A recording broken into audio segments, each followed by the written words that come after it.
my honor to welcome our keynote address, Karen Bruno is here. Karen is a Cree woman from Treaty 6 territory. As a lived experience and professional experience person, she is known for her advocacy and networking skills.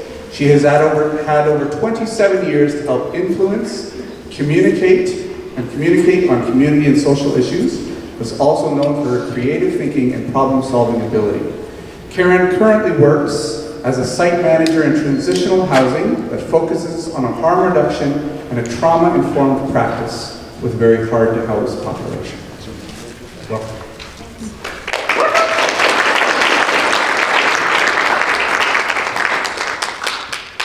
Thank you, everybody. So I'm going to take my jacket off because now I'm starting to feel hot. I was freezing, but now I'm starting to feel hot.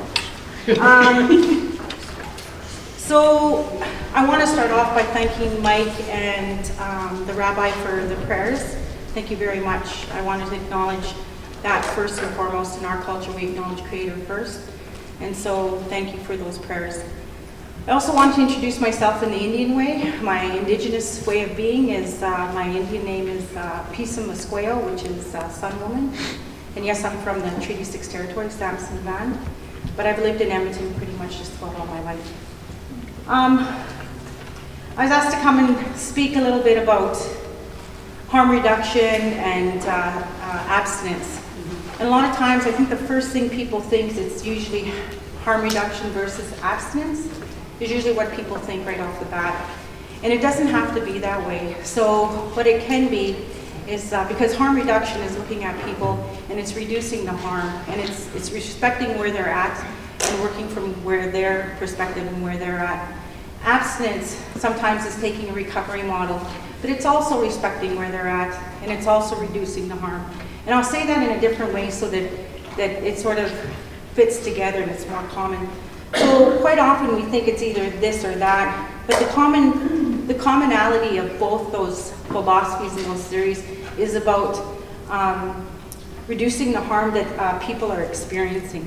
And so when people go to treatment, what do? They talk about safety planning and triggers and what it is that they need to reduce. That's harm reduction. When people go to the opiate sites, what are they doing? They're case planning, they're letting them know what it is that they need to do to be able to use safely, introducing clean needles, introducing that harm reduction philosophy, and also eventually through relationship building, hopefully working towards abstinence. So it doesn't always have to be this versus that. A lot of times people who don't really understand harm reduction, they think that harm reduction is something that people use because we've given into addiction. And actually, harm reduction is a way of working with people and reducing the harm, but it's a lot more, for people, it's a lot more ownership. People take the ownership of their own addiction. It's understanding and educating themselves and the knowledge of addiction and how that impacts their lives. So it's really, abstinence harm reduction doesn't have to be a this or a that. The difference sometimes in that is the recovery model versus a medical model, where a recovery model is really working from, again, the individual's point of view and taking the individual and seeing what it is that is impacting their lives and how you educate and support them towards the goals, the wellness goals, the recovery goals, the life skills goals that they want to acquire in order to reduce that harm. Whereas medical model usually is people coming into their lives, being the experts and telling them what they have to do. And so, which hopefully leads to absence. Regardless, both of those models is about the commonalities about reducing that harm and so that they can live the best life they can. So I challenge everybody to think that it doesn't have to be this or that. It's really the same. How the approach is, though, is very different. That's the difference of it. It's just the approach. And so some people need that medical model, some people need that recovery model. And that's how you get to build that rapport. You build that rapport with the people and figure out what it is. One of the things that I had quickly noted to myself is that when you're working in housing and you're thinking about whether it be abstinence or harm reduction. You got to think about the target population that you want to serve. You got to think about who it is you want to work with, and what is the overall outcome. And how you do that is, before you even start designing the housing and designing the policies, talk to the community, ask them what it is they want, talk to the people that you're planning on housing, what is it that they want to accomplish, how do they want to be approached, how is it that it's going to work. There are some people that want housing that is 100% not harm reduction in terms of bringing drugs and alcohol in and out of the house. The approach might be harm reduction, but they make that clear line, like, I want to stay sober, I don't want to be in a house where people are using. That's the only difference. Your approach still can be harm reduction.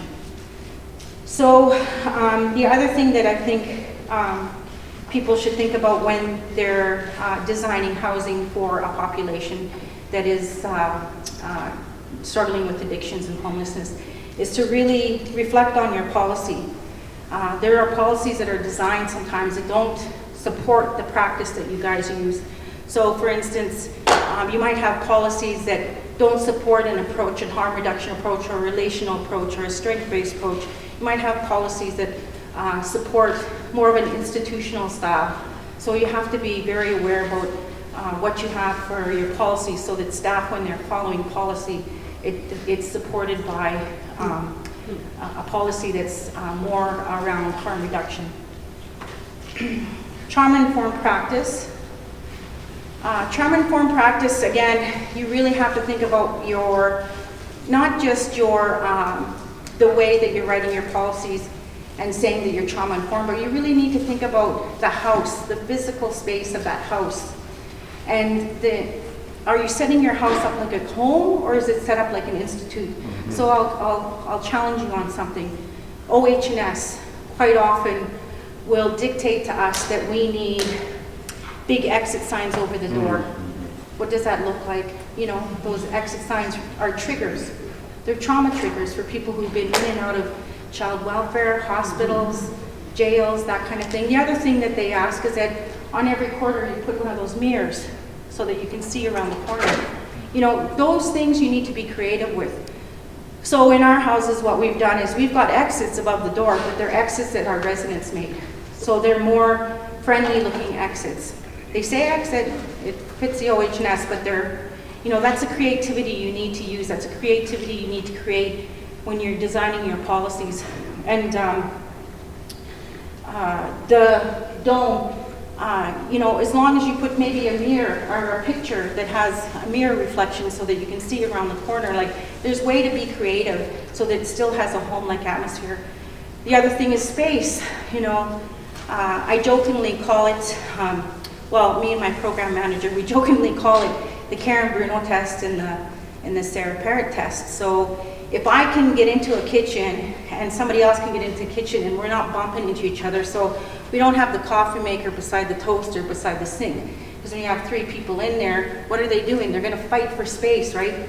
So I've got a caboose, and if I can get in there and I can get around the kitchen and the table and everything without touching any other human, then that's trauma-informed space. Because what happens to people who've been homeless? Space is an issue. They're in shelters where there's no space. They're in treatments where there's no space. Space is an issue, right?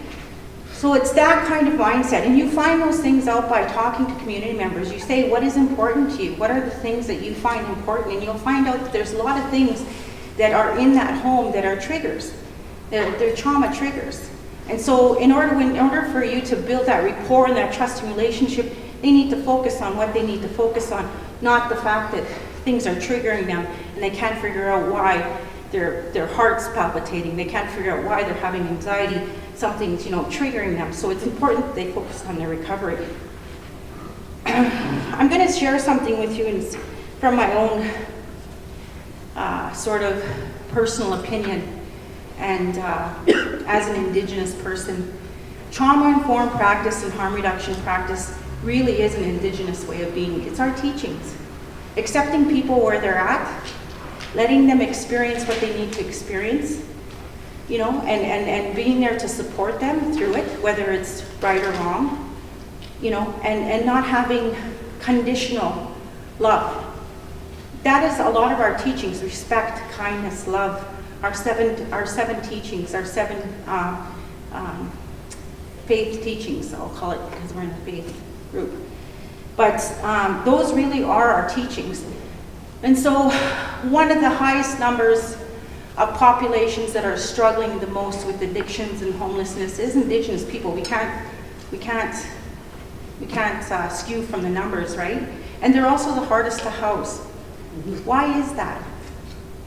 Is the philosophies and the ideas of what's going on out there working? It's because innately, like Rabbi had said, innately we have things that we honor, things that we do. We're very purposeful. Even if we weren't raised in our culture, we have things that are indigenous within us, tools that we haven't accessed. And so by understanding that you need to provide that space for that kind of psychological safety and teachings, just by following trauma-informed practice and harm reduction really does help with those kind of teachings and those kind of recovery models. The other thing is understanding language of recovery. So when you're developing these houses, you have to understand your language. A lot of the people that we serve are very institutionalized. And so privacy, even how they tell their stories, we're trained on how we're supposed to tell our stories.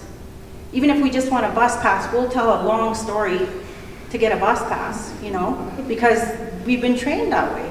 Society has trained us to beg and explain ourselves in this long term. So confidentiality, privacy is non-existent. We have to understand the language and understand how we bring that pride and honor back to people that are looking for that service. And so language is a big thing. Language is very triggering. I'll give an example. When I was young, and I went into my first life skills program, and back then, this is how old it was called Native Women Pre-Employment Program. And I was asked to go to this program because my worker had sent me there. I had asked her, said, I need to get off welfare. I need to get a life. I'm having kids here, and that kind of thing. I need an income. I need an education. I need to stop, whatever this feels like and do something different. What it was, I didn't know. I didn't have that kind of role model. Cher was my role model on TV. That's how old I am. I just aged myself. Anyways, so I went to this Native Women Pre-Employment. And there was a woman there who was our life skills teacher, and she was talking about leadership. And she was talking about how in all of us we have the ability to show leadership. I didn't get what she was saying. I thought she was saying, I'm going to be your leader. And this was a sober program. We had to be sober. And that really made me mad. It really upset me. So I decided I'm going to show her who's the leader. And I took the women that were in my program, I took them across the street to Cromdale. Again, I'm aging myself. And I got them drunk and I brought them back. And I said, who's the leader now? And she's like, you totally misunderstood. So with our trauma brains,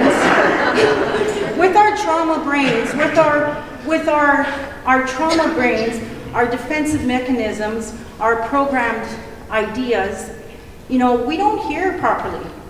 We're already coming with preconceived notions as to what your intentions are.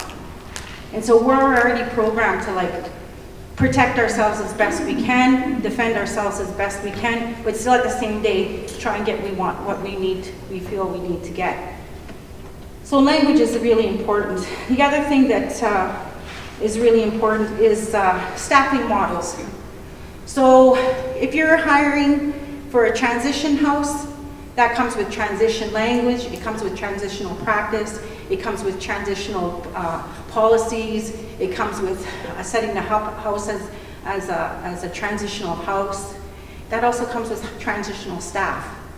If you're doing a shelter, you set your shelter up as a shelter, you set your staff up as shelter-minded people, more security, quick, get them in, get them out, safety, that kind of thing. Whereas transition is get them in, build a rapport, get the goals that need to get done, and use lots of transitional language. So we're making breakfast. When you get your own house, this is how you can make your breakfast. Transitional language. Permanent is different, right? Permanent supportive housing is different. You're talking long-term goals. You're talking about goals upon goals upon goals. It's not one goal, you're in the house and you're good now. It's about always reaching to a higher level of goal. You're constantly pushing to reach the next level of whatever it is that they need to reach the next level to, whatever they feel they can go to. If someone says to you, you know, one day I want to get an education and be a social worker and do this, then let's work towards that. I don't know how many people in my career have told me that, and we worked towards that, and people thought I was stupid. People thought, why are you putting all this energy into that? You know, and I committed to long-term goals. So, but we had short-term things, but we pushed the next. Okay, now you finished getting your GED, now the next one. What's next? Let's go. What's next? Let's go. What's next? Let's go. So permanent supportive housing is also different. You need to have a fluid practice. You need to understand that practice is always moving. You're never set in one way of doing things. Individuals are different. We all have our individual things that we come with. So we need to have fluid practice in terms of one thing doesn't fit all. We have to figure out what it is and make that approach and make sure everybody understands, just because I work with you this way doesn't mean I'm going to work with somebody else this way. This is why the rules are different. Individuality. People are used to being put in a docking pen and treated all the same, right? Hiring, right from hiring. How you place your ads. Placing your ads are really important. It's going to attract certain language. You know, certain people understand certain language. You know, if we have an ad that says social justice, you know, TRC, UNDRIP, you know, all those buzzwords that we think are important for us, we're going to hire that type of people. People are going to see that, understand that, and want to hire that. If we have, you know, residential, life skills, wellness, short-term, people are going to see that. They're going to want to hire for that, or they want to apply for that. If we have long-term, you know, long-term, believe in wellness, you know, that kind of stuff, people are going to understand that. They're going to want to apply for that. So even your ads are really important. Your questions, your interview questions are really important. Pulling out what it is that you need from them. You know, not just using these generic, you know, so why do you want to work with, you know, this population? Is not good enough anymore. Supervision. Supervision needs to be different. One of the things that we do is we hire lived experience people. And we do that purposefully. And one, because they bring a collective knowledge that keeps us current and keeps us accountable with our, and are acting as role models. So, you know, when you supervise lived experience staff, that comes with a whole different type of supervision. You support them differently. You encourage them differently. You promote them differently. And the reason being is because they are different. They come with different skills. You're acknowledging that a second-year degree is just as important as 5 years on the street. You're acknowledging that education that they got from there. So supervision is different.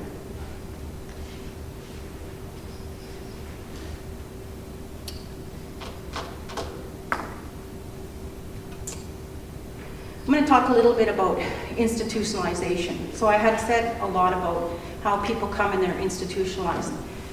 In a program that we run, we focus very hard on deinstitutionalizing them. One is the atmosphere. The other is how they approach their problems. We try to reword with them. We get them prepared on what they should be saying and why they should be saying a certain way. We let them know what their human rights are. We let them know what their rights are as a tenant. They know their rights before they move in. They know about our budget. They know about our staffing model. They know about the program. They know our intentions. It's fully given to them. And so that's some of the institutionalized stuff.